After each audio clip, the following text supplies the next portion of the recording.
बिस्मिल्लाहिर्रहमानिर्रहीम। अस्सलाम वालेकुम दोस्तों, आप सब कैसे हैं? अल्लाह ताला आप सबको खुश रखे। आज मैं बना रही हूँ आसान और टेस्टी रेसिपी। आलू और बची हुई ब्रेड से बनाएंगे मज़ेदार से स्नैक जो खाने में बहुत ही टेस्टी हैं। चलिए स्टार्ट करते हैं। रेसिपी को एंड तक देखें। इस मज़ेदार सी रेसिपी को बनाने से पहले हमें चाहिए होगी ब्रेड।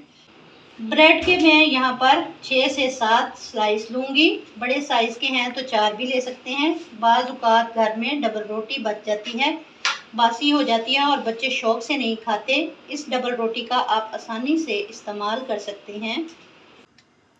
ब्रेड के किनारे काट लेंगे और इनके ब्रेड क्रम्स बनाकर फ्रीज़ कर लेंगे। 6 माह के लिए बिल्कुल भी ख़राब नहीं होंगे। यहाँ पर ब्रेड के स्लाइस पर 1/4 कप के बराबर पानी शामिल करूँगी। आप लोग दूध भी ऐड कर सकते हैं। बहुत ज़्यादा पानी शामिल नहीं करना वरना ये आपसे हैंडल नहीं होंगे। हल्का सा ब्रेड को मैश कर लेंगे। इसको साइड पे रखेंगे। अब मैंने 3 अदद आलू लेकर छील लिए। इनको पानी में रखा कि काले ना हो जाएं। अब इनके स्लाइस काट लेंगे इस तरह से।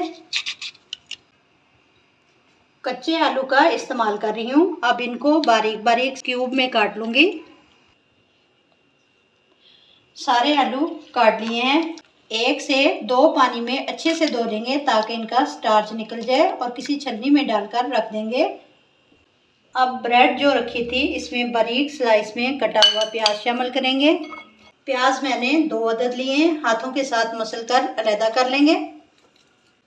अब आलू जो मैंने काटे थे इनको भी शामिल करूंगी। साथ ही 1 टीस्पून नमक भी डाल दूंगी। नमक डालने से प्याज अपना पानी छोड़ेंगे। हमें पता चलेगा कि हमने कितनी बाइंडिंग रखनी है। तीनों चीज़ों को अच्छी तरह मिक्स करें। आलू और प्याज पर ब्रेड अच्छे तरीके से चिपक जाएं। ये देखें, तीनों चीज़ें अच्छे से मिक्स हो चुकी हैं। इसमें अब मिर्च मसाले शामिल करेंगे। 1/2 टीस्पून खुश्क धनिया, 1/2 टीस्पून लाल मिर्च का पाउडर, 1/2 टीस्पून हल्दी शामिल करेंगे, 1/2 टीस्पून कुटी लाल मिर्च शामिल करेंगे, 1/2 टीस्पून साबुत सफ़ेद ज़ीरा, 1/2 टीस्पून अजवाइन शामिल करेंगे। इससे टेस्ट बहुत अच्छा आएगा। बारीक कटी हुई सब्ज़ मिर्चें शामिल करेंगे, बारीक कटा हुआ सब्ज़ धनिया और बारीक कटी हुई पालक शामिल करेंगे। सब चीज़ों को अच्छे से मिक्स कर लेंगे। बाइंडिंग के लिए बेसन शामिल करूंगी 1/2 कप के बराबर। बेसन डालने से ये स्नैक टेस्टी भी बनेंगे और क्रिस्पी भी बनेंगे। सब चीज़ों को अच्छी तरह मिक्स कर लिया है। हाथों की मदद से अब इनकी छोटी छोटी बॉल्स बना लेंगे। इस तरह से ये इस तरह की बॉल्स बना लेंगे। गरम ऑयल में फ्राई करेंगे। ऑयल को मीडियम टू लो फ्लेम पर गरम करना है। जितना लो फ्लेम रखेंगे ये स्नैक इतने ही क्रिस्पी बनेंगे। अब इनको बॉल्स को ऑयल में डाल देंगे। जितना लो फ्लेम रखेंगे ये स्नैक उतना ही क्रिस्पी और शानदार बनेंगे।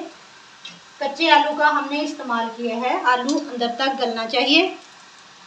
1 से 2 मिनट तक ना छड़ें, फिर इनकी साइड चेंज कर दें। उलटते पलटते हुए इनको फ्राई कर लें। मज़ेदार स्नैक को फ्राई करने का टाइम है 7 से 8 मिनट। ये देखिए कितना अच्छा सा गोल्डन कलर आ चुका है। इसी तरीके से हम सारे स्नैक बना लेते हैं। अब इनको मैं निकाल लूँगी। आलू प्याज के पकोड़े तो आपने बहुत बार बनाए हैं। एक दफ़ा इस टेस्टी स्नैक को ट्राई करें। यकीन करें आपको खाकर मज़ा आ जाएगा। इसको सर्व करेंगे धनिए और पुदीने की चटनी के साथ। रेसिपी को ज़रूर ट्राई करें। वीडियो अच्छी लगी हो तो लाइक और शेयर करें। चैनल को सब्सक्राइब करें। मिलते हैं इंशाल्लाह नेक्स्ट वीडियो के साथ। तब तक जींदे बसते रहो ते हंसते रहो। अल्लाह हाफिज़।